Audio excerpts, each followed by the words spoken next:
Like the digital twin, the AI version of a LeBron James, who can give you the insight about what he's thinking during a game, why he's making particular decisions. Well, I think that's a really, really great point. I mean, a lot of people talk about is like, oh, well, AI is going to get rid of people's jobs and this and that, and to an extent, the jobs may change, but at the same time, this, as you said, this institutional knowledge and being able to now kind of think at another level and almost work at another level while the tech's doing its thing, you can kind of move up at another level. Is that fair to say?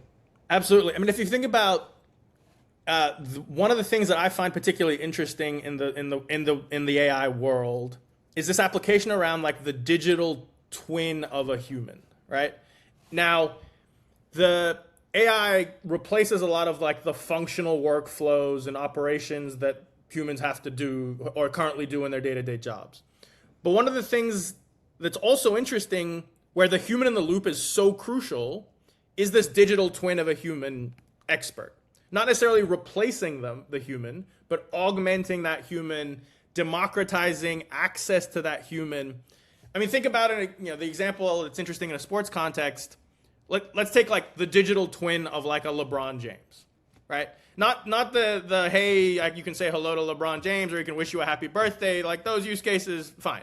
But like the digital twin, the AI version of a LeBron James, who can give you the insight about what he's thinking during a game, why he's making particular decisions during a game. That, for a fan engagement perspective, is unbelievable, right? There's the virtual reality of like putting the person in on the court, but like something that can't be done with virtual reality is how do you put the fan in the player's mind? That's what you can do in the context of a digital twin of like that human. That same application also applies in the context of the digital twin of the experts that a LeBron relies on. Like think about Olympians or elite athletes. They have elite experts around them. Their coach, their strength and conditioning coach, their nutritionists, their recovery specialists. That expertise is locked in the minds of these kind of like elite humans, these exceptional experts. They're inaccessible to the majority of us. If I wanted to go spend some time with, LeBron's strength and conditioning coach, first of all, how am I going to find him? Secondly, it's going to cost me thousands of dollars to spend an hour with him, right? I think what the digital twin of these experts creates, encapsulating their knowledge, their expertise in a digital twin, allows anyone to engage with them. That's one of the most compelling things in AI is this idea that it doesn't have to replace the human. In some cases, it will replace the human. But in other cases, it augments human expertise. It extends it. It democratizes it. The human in the loop is incredibly important. Like LeBron has to train his agent to be like LeBron. LeBron's nutritionist has to train his agent to have that expertise. If you don't do that, it's not going to work. But the human then now is democratized so that anyone can have access to that elite capability, that elite human performance is not beyond the reach of people. That's particularly interesting in a way that it's not replacing the human. It is a human as a central cog in the loop to be really valuable. In a Ludus context, where that applies is the data scientists themselves, the data engineers themselves. Yes, they don't have to spend their time doing the legwork of their workflow, but they are experts in the data. They are experts in the models that can be created on the data. So they have the right thing, the right questions they can ask. They can essentially be encapsulated in the agent so that everybody else, instead of having to interact with a scarce resource, which is the data scientists themselves, can interact with a non-scarce resource, which is the data scientist's agent, the sort of encapsulation of their knowledge.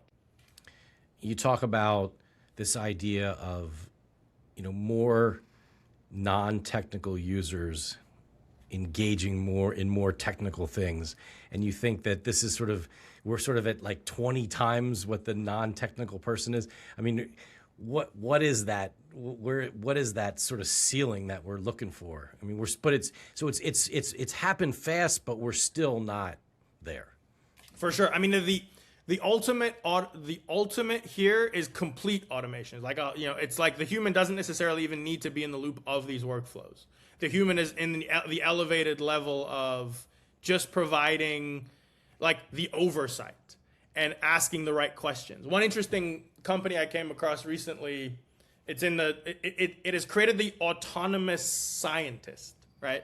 It takes the scientific method and turns it into a multi-agent workflow, so you can go through idea generation, hypothesis, data analysis, data science, generating the reports, generating, like publishable data, evaluating that data, peer review, all completely autonomously, right?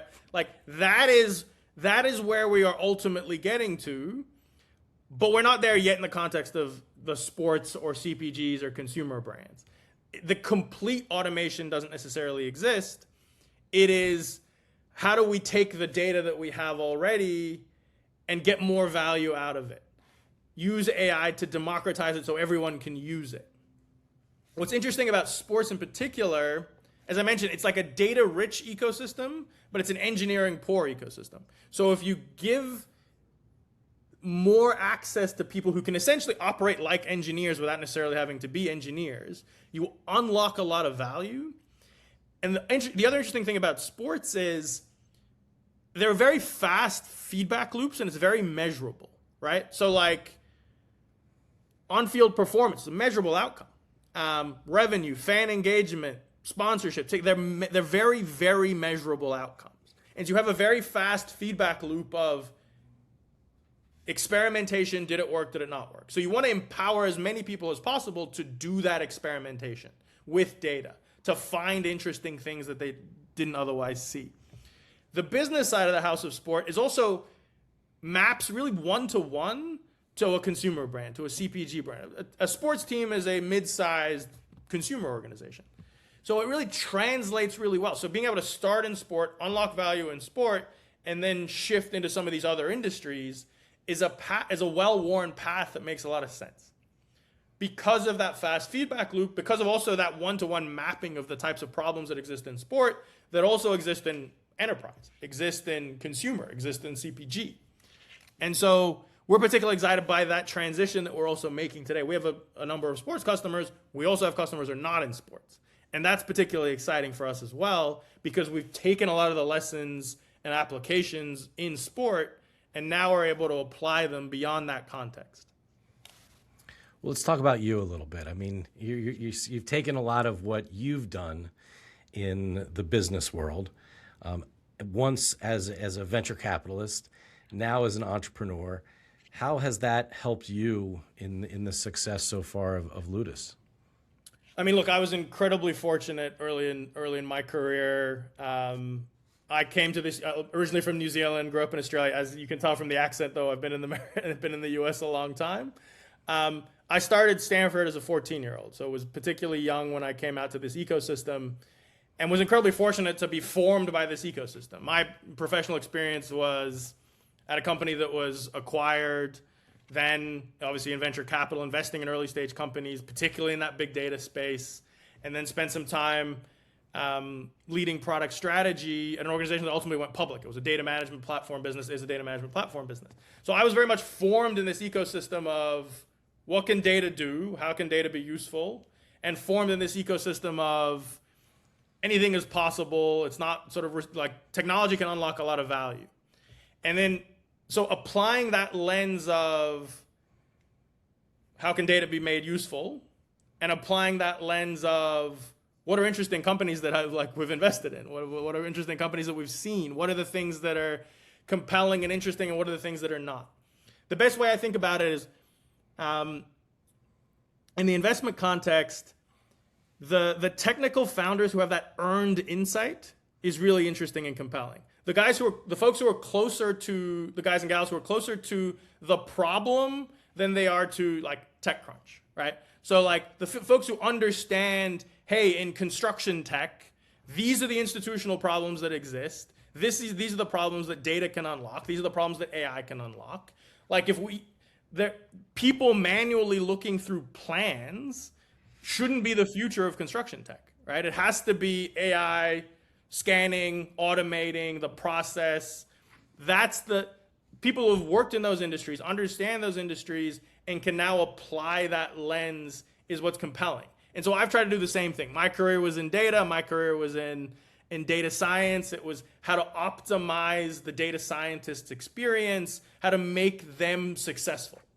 And so applying that lens to what we do at Ludus today is taking that earned insight and now applying it in this context is really the beauty of what we're trying to do. We've learned what's difficult about being a data scientist, about being a data engineer. How do we take that, make them empowered, and then make anyone in the organization a data scientist or a data engineer and unlock that value is really the beauty of what we think about.